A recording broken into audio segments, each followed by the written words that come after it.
Hello everyone, thanks for joining us in this new edition of Focal Point, where we focus on all things fine art in the Omaha Public Schools.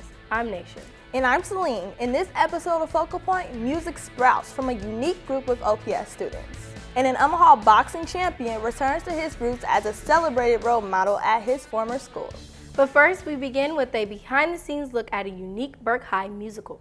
It's unique because it was written by a Burke High School student. I stopped by rehearsal of Princess Anonymous as Ben Adams watched his creation come to life on stage.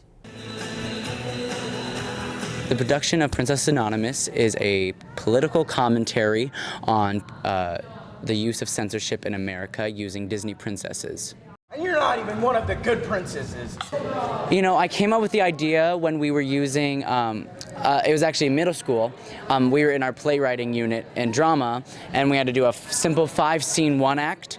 And working with Mr. Schick, the drama teacher at Beveridge, he was able to help me really define what the show was about, so that's how censorship came into play. And it's really weird. Like, it's weird. I didn't really expect it to go farther than middle school, and then I got the opportunity to do it my senior year, and I didn't think it'd get farther than my teacher's desk, and it's now at my high school stage, and you know, it's just a big honor, and to have such talented actors perform it is just great. The performances of Princess Anonymous got lots of thumbs up. Great job, Ben. The Benson High Concert Choir was honored this year by being chosen to take part in a select performance. The choir was invited to sing in this year's Omaha Symphony Choral Collaborative at the Holland Performing Arts Center. Benson was one of the 6 schools that took part in the 500-member chorus. The students performed Handel's Messiah along with maestro conductor Ernest Richardson.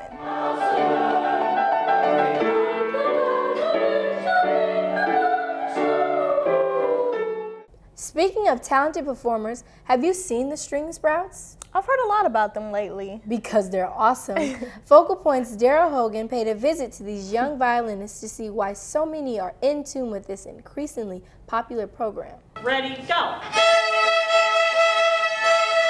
Don't underestimate pre-K through first grade students. They know their music scale, they love their strings, and are well on their way to becoming expert string players. String Sprouts has been in Omaha for 3 years. The idea comes from Ruth Mines, the executive director for the Omaha Conservatory of Music. String Sprouts is a program for pre-K students.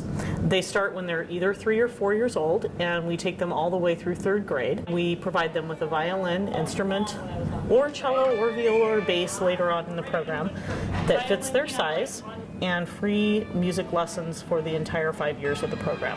Mine's passion for the violin dates back to when she was 7 years old. I grew up in Scottsbluff, Nebraska, so I was like the only violinist for miles. My parents had to drive me an hour and a half to get lessons each weekend, and you know, that was our whole day. So it was really difficult. So I understand like underserved and areas that need to have opportunities. 900 kids are involved in String Sprouts. Practices are held at Kellam, Liberty, and Benson West elementary schools, other community sites throughout the state, and in Council Bluffs. They have to register. There's only one requirement to be in the program, and that is the caregiver has to attend with them every class.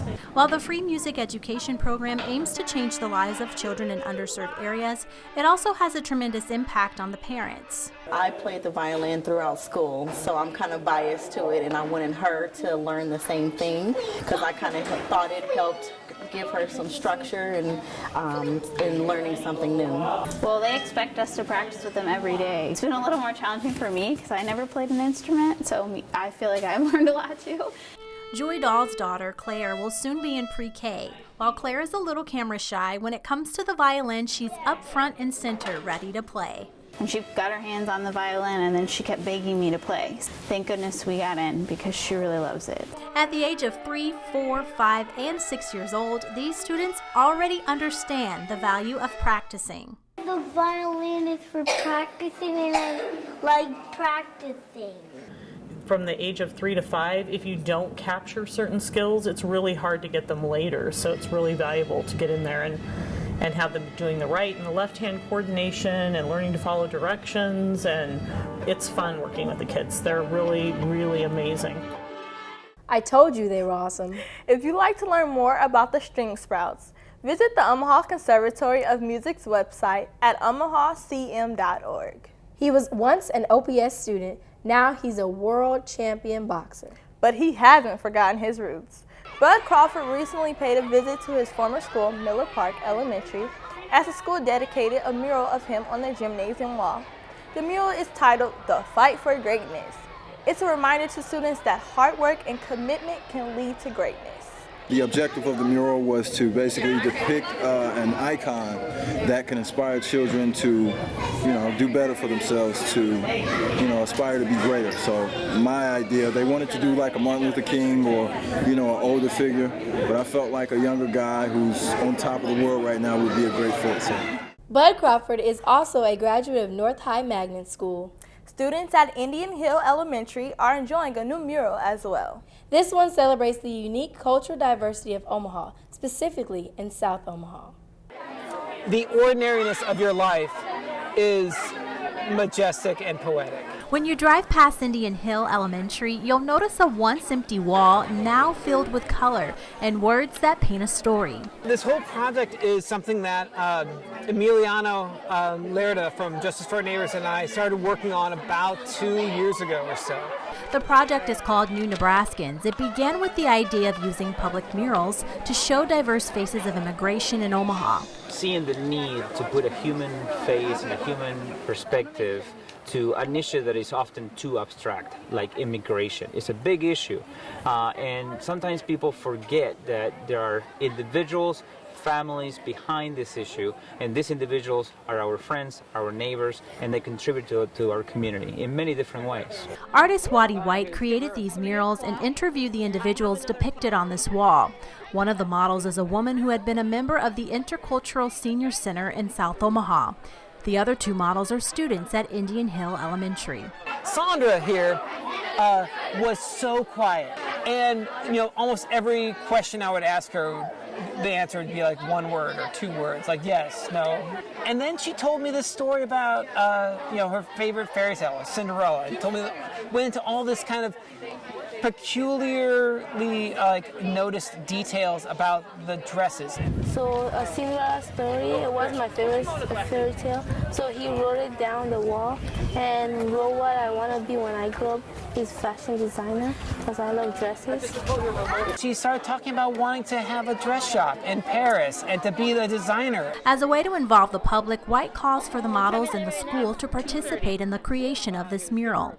The community that is painting it is going to feel a different kind of ownership about the school, about this neighborhood, and about the people who they're painting on the wall.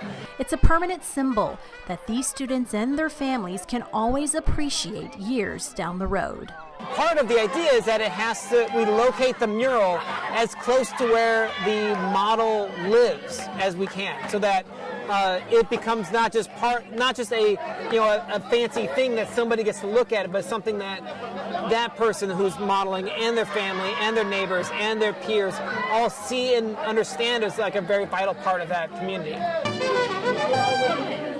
Looks pretty cool. Definitely something to go check out. That's all for this edition of Focal Point. Thanks for watching. You can see the show again online at our OPS YouTube channel and on the Knowledge Network, Cox Channel 18. See you next time. Have a great day.